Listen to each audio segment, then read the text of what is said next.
إخواني أخواتي، مرحبا بكم. اليوم غادي نتكلم على موضوع بسيط في الشكل ولكنه فيه رسائل عميقة.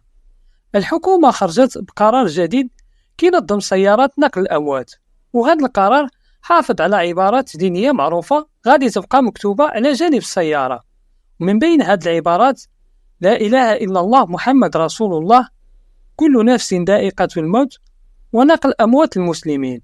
بمعنى السيارة غتبقى خالية من أي شعارات أو كتابات أخرى باستثناء هذه العبارات المحددة واللي غتكون مرتبة بشكل واضح على الجانبين.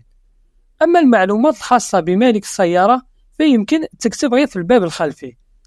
هذا القرار جاء في إطار مراجعة القوانين المنظمة لعملية دفن الجثث ونقلها.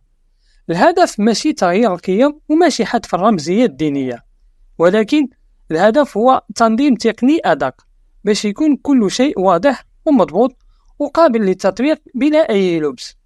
والفكرة الأساسية هي الجمع بين أمرين.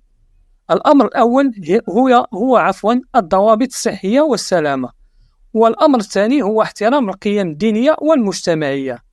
يعني التنظيم هذا تقني محض كيهتم بشروط الوقاية والنظافة والسلامة أثناء نقل الجثث وعملية الدفن، مع الحفاظ طبعا على العبارات اللي كتذكر الناس بحقيقة الموت.